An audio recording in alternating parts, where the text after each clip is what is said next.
Students, हम synthetic division कर रहे हैं और से रिलेटेड कुछ टॉपिक कर रहे हैं। प्रीवियसली भी एक वीडियो अपलोड कर चुकी हूँ, वो भी ज़रूर देख लीजिएगा। ठीक है, अब यहाँ कह रहे हैं for what value of k -2 is 0 of the polynomial px is equal to x cube plus x square, what जो भी लिखा हुआ है इसको छोड़ो। अब स्टार्ट करते हैं। देखिए, हमने लास्ट वीडियो में किया ये था कि हमारे पास कुछ इस तरह से वैल्यू थी। ठीक है, वो 0 के बराबर सपोज की, फिर मूव किया और मल्टीप्लायर निकाल लिया। यहाँ पर मल्टीप्लायर डायरेक्टली दिया हुआ है, तो इसका मतलब इसका एक फैक्टर x+3 जो है वो दिया हुआ है, इसके बराबर है। ठीक है, अब हम यहाँ स्टार्ट करते हैं डायरेक्टली अपने पॉलिनोमियल जो हमें दिया हुआ है उससे। ठीक है, कैसे करेंगे अगर आप इसको गौर करें। पॉलिनोमियल्स क्या है? कॉफिशिएंट। ये पॉलिनोमियल्स का कॉफिशिएंट है 1, सिर्फ कॉफिशिएंट लिखते हैं यहाँ पर। ये कॉफिशिएंट होता है जो नहीं लिखा हुआ नजर आ रहा है यहाँ पर, फिलहाल कुछ नहीं है तो 1, यहाँ पर लिखा हुआ आ रहा है 14। अच्छा 1 और ये है -14 और यहाँ भी कुछ नहीं है, बल्कि ये खुद ही पूरा का पूरा कॉफिशिएंट ही है, क्योंकि हमें के की वैल्यू ही तो मालूम करनी है। ठीक है, अच्छा इसको जरा सही कर लेती हूँ मैं। Okay done. ठीक है, अब क्या करना है, आपने ये -2 लेना है और इसको सॉल्व करना शुरू करना है। ये 1 एज इट इज रहेगा, प्लस माइनस माइनस माइनस 1 2 1 जा 2।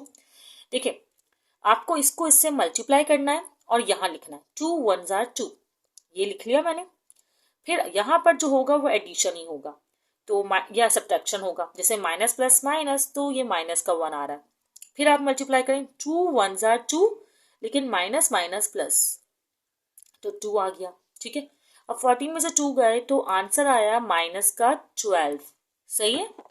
ओके, अब फिर 12 2s are 24, minus minus plus, तो ये 24 हो गया और इस तरह आ गया। अब ये ऐड सब्ट्रैक्ट तो नहीं हो सकते, इसको आप इस तरह लिख लें। एक तो करें लाइन ड्रॉ और ये माइनस का की एज इट इज लिख दें और साथ में लिख दें कि भाई +24 हो रहा है, तो ये इसका रिमाइंडर कहलाएगा। रिमाइंडर हो गया ना, लेकिन अभी के की वैल्यू नहीं आई है।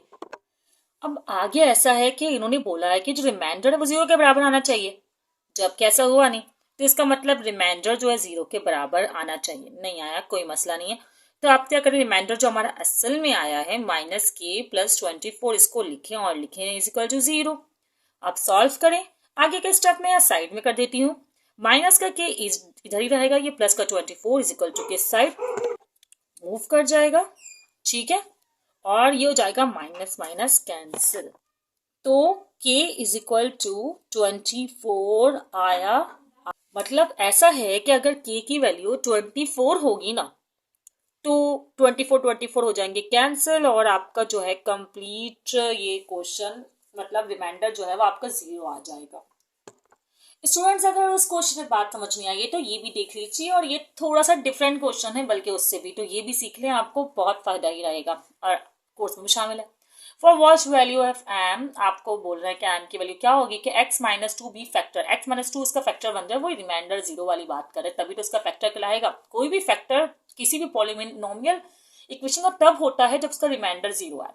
ठीक है, तो सबसे पहला काम तो यहाँ पर x - 2 किया इज इक्वल टू 0 किया और x इज इक्वल टू 2 कर दिया। फिर आपने सिंथेटिक डिवीजन के लिए जो तैयारी करनी होती है वो तैयारी की और फिर आपने इसको इस तरह कर लिया।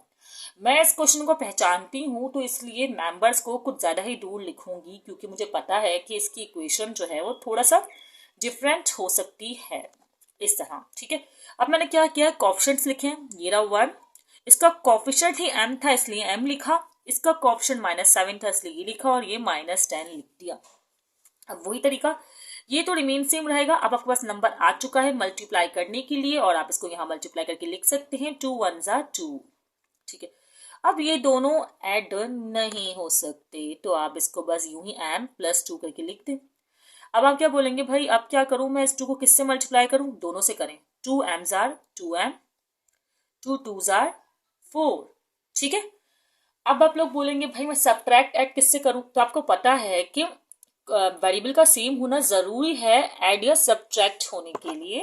तो यहाँ m तो है नहीं, तो इसको छोड़ दें, 2m एज इट इज लिखे। इससे करें माइनस प्लस, -7 में से 4 गए 3 आएगा और इन दोनों में बिगर वैल्यू किसकी है, 7 की, तो नेगेटिव का साइन। अब देखें 2 2s are 4m and 2 3s are 6, plus minus minus. अब चले फिर करते हैं, अब क्या होगा, वो 4m तो एज इट इज रहेगा और ये माइनस माइनस प्लस, तो 10 और 6 हो जाएंगे 16 और साइन माइनस का ही आएगा और ये कहलाएगा रिमाइंडर। और आपको पता है कि रिमाइंडर इक्वल टू 0 होगा तभी फैक्टर बनेगा, और अगर फैक्टर बनेगा तो आपको लेट सपोज करना होगा और reminder 4 minus 16 is equal to 0 लेना होगा। अब क्या होगा कि 4 माइनस 16 है तो इज इक्वल टू कि उस साइड मूव होकर हो जाएगा पॉजिटिव का 16, और 16 आप एज इट इज लिखें, ये मल्टीप्लाई में है तो यहाँ पर आ जाएगा डिवाइड में। 4 1s are and 4 4s are, m की वैल्यू आपके पास आ गई 4। इसका मतलब यहाँ अगर आप 4 लेंगे तो 4 4 16, 16 माइनस 6 10 और 10 और 10 कैंसिल, 0 रिमाइंडर। तो ये आपके पास आंसर हुआ इस वाले क्वेश्चन का। पता है ये 5 to 6 पर ना ज्यादा मिनट्स के क्वेश्चन होते हैं और मैं इसको जल्दी से जल्दी करवाती हूँ ताकि आप लोगों को इजीली कम टाइम में समझ में आ जाए। स्टूडेंट, इसी से रिलेटेड 2 क्वेश्चन और हैं जो कि मैं आपको नेक्स्ट वीडियो में करवाऊंगी। आप पहले कर लीजिएगा इसकी प्रैक्टिस। इससे पहले भी फैक्टराइजेशन से रिलेटेड काफी सारी जो एक्सरसाइजेस मैंने अपलोड की हुई हैं, आप उसकी प्रैक्टिस कर सकते हैं। लिंक मैं डिस्क्रिप्शन में दे दूंगी। दुआ में याद रखिएगा। अल्लाह हाफिज।